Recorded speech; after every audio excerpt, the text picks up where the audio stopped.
Hi, welcome back. My name is Yuna and today I'm going to be sharing with you another one of my used book hauls. I have one other similar video where I went through some used books that I had collected over the last, I don't remember, a couple weeks or a couple months, and I talked about the books, I told you where I got them, and I told you how much they were. I'm going to be doing a similar thing today because in the last month and a half or month since I posted that video, I have once again accumulated some more used books. I'm going to give my little spiel again that I think that it's really important for people to be thinking about how they are consuming books, what they're supporting when they're consuming books, what you're putting your money towards, and I think that consumerism and the desire slash expectation that people should just be buying 1,000 books every time that something is released, it's just something we have to think about. Now, I'm not saying you should never buy new books, especially if there's an author you want to support. For example, I don't know if you know, but Amal Motar, who is one of my favorite authors, she was one of the authors of This Is How You Lose the Time More and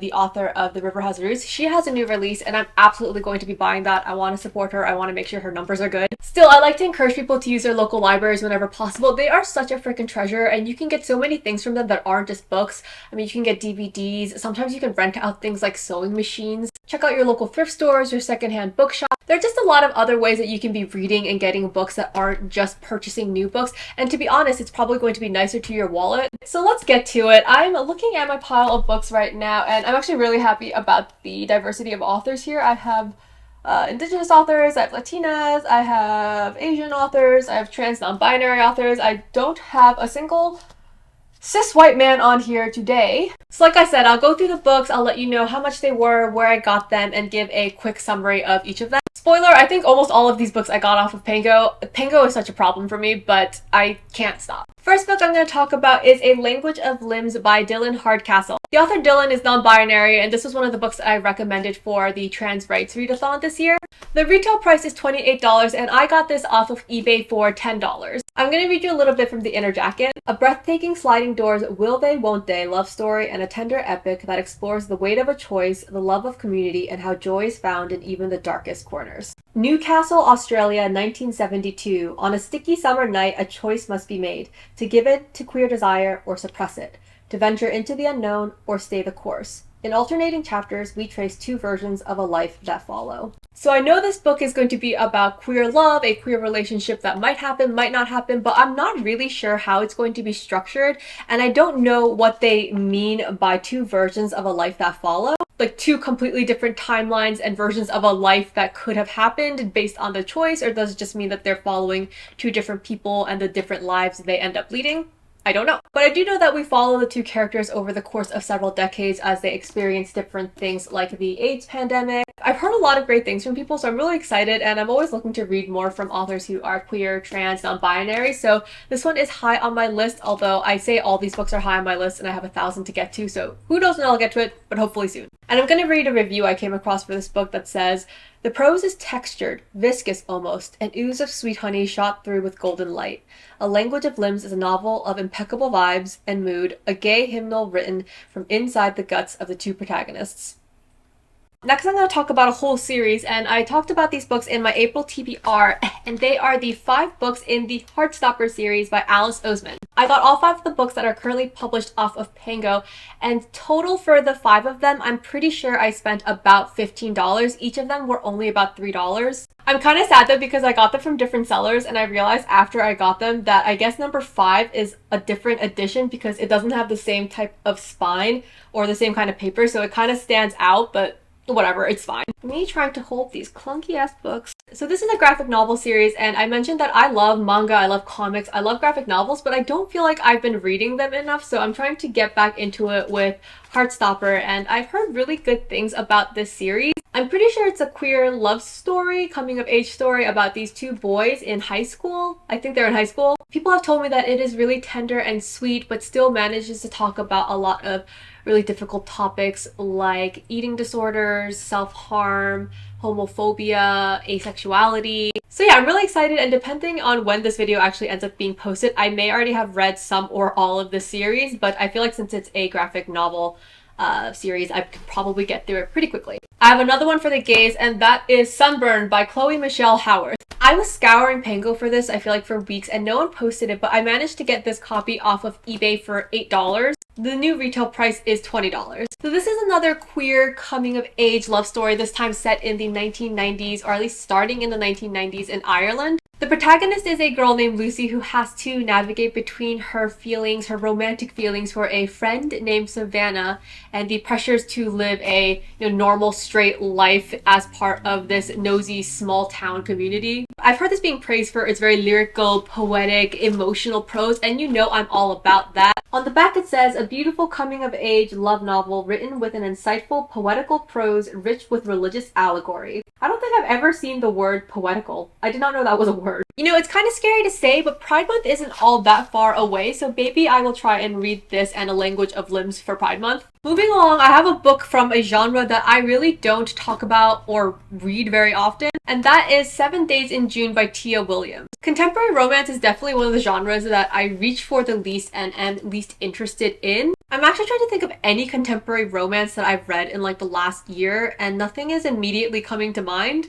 But I've heard really good things about this one, and people have said even if you're not really a romance reader, this might be a good book to pick up. The two main characters in this book are actually both authors. Eva is a romance novel writer, and Shane, I'm not sure, he's some kind of novelist. The two of them actually met 15 years before the events of this book as teenagers, and they had this sort of wild, short-lived but passionate love affair. Ever since then, they've been writing to each other through their books, and they reconnect, I'm assuming, at some point, and are going to see if they want to / can rekindle that relationship. With its keen observations of creative life in America today, as well as the joys and complications of being a mother and a daughter, 7 Days in June is a hilarious, romantic, and sexy as hell story of two writers discovering their second chance at love. I hope I'm not being delusional and making this up, but I'm pretty sure someone over on Instagram told me that 7 Days in June reminded them a little bit of Open Water by Caleb Azuma Nelson, which is a book that I love. I hope I'm not making this up, but I think they said it reminded them of Open Water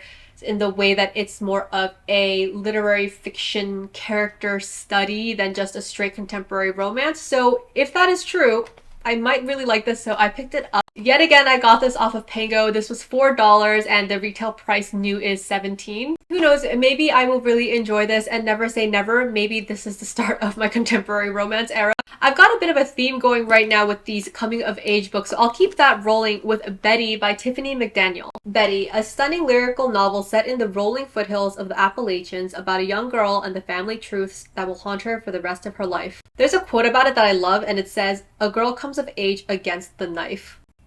Yes, this was yet another Pango purchase. This one was $3 with the new retail price being $17. As I said, this is a coming-of-age story, and the protagonist here is a little girl named Betty who was born in the 1950s in rural Ohio to a white mom and a Cherokee dad. She has a bunch of siblings, I think, and she and her family have to survive poverty and violence and racism and all these family traumas. And I think this book is really special because Tiffany, actually, the author, she pulled from the experiences, the real life experiences of her mother and generations of that part of her family to write this novel. So I think that's really lovely. I also heard it has stunning lyrical writing and incorporates aspects of Appalachian folklore and also indigenous knowledge.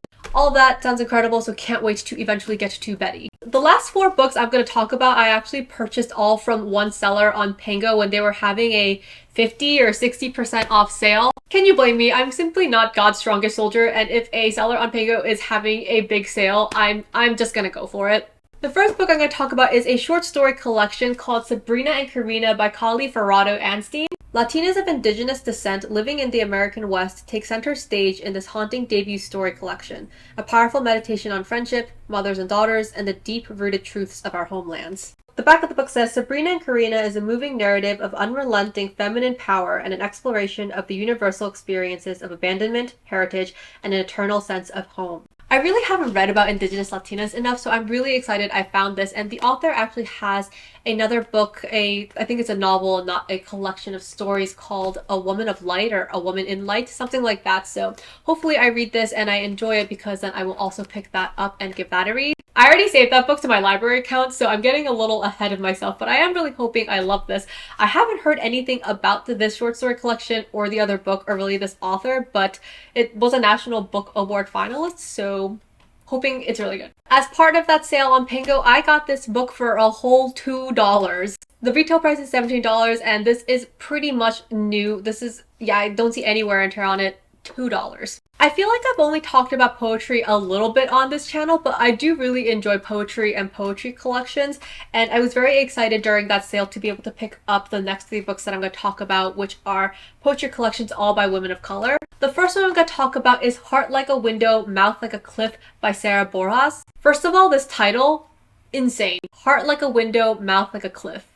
I'm already here. I'm already sat. I'm already ready. Heart Like a Window, Mouth Like a Cliff is a transgressive yet surprisingly tender confrontation of what it means to want to flee the thing you need most.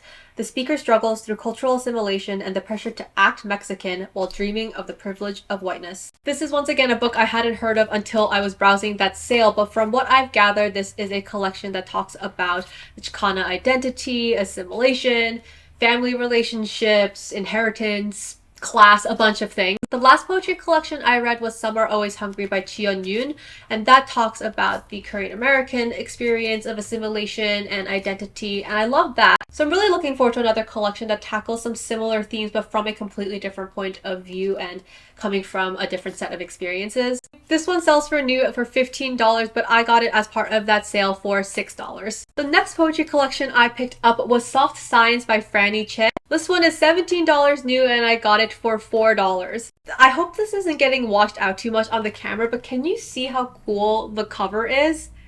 I love this art. What is that? That's so funky. This one sounds like it could be a really cool collection and seems to be sitting at the convergence of a bunch of really interesting topics. Soft Science explores queer Asian American femininity. A series of Turing test-inspired poems grounds its exploration of questions not just of identity but of consciousness, how to be tender and feeling and still survive a violent world filled with artificial intelligence and automation.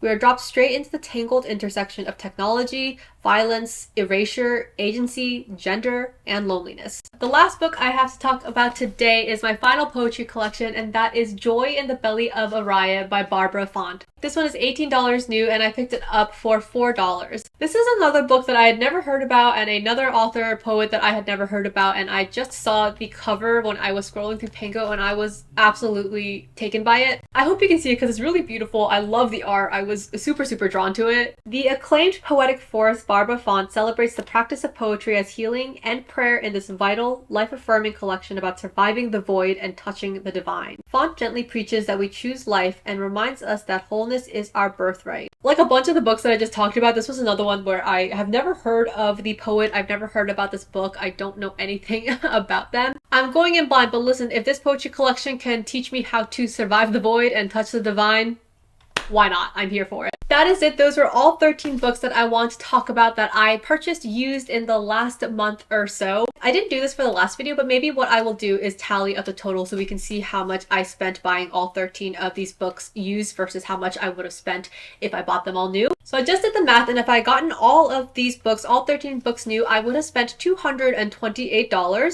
But because I turned to eBay and good old Pango, I actually spent only $56 total on these 13 books. That means my wallet is thanking me because I only spent about a quarter, about 25% of the money that I would have had to spend if I was going to get all of these books brand spanking new. As you can probably tell, my main go-to for used books is Pango, but I know that there are other platforms out there. There's like 8books and thrift books, so if you use something else and you really like it, please let me know. I don't need to and I probably shouldn't, but if there is another option, it doesn't hurt to check it out, so I would love to get your recommendation. If you've read any of the books I talked about today, let me know because like I said, I went into a lot of them blind, so I don't know very much about the author or the work. I hope you enjoyed this video. Thank you again for being here. Happy reading, and I will see you in the next one. Bye.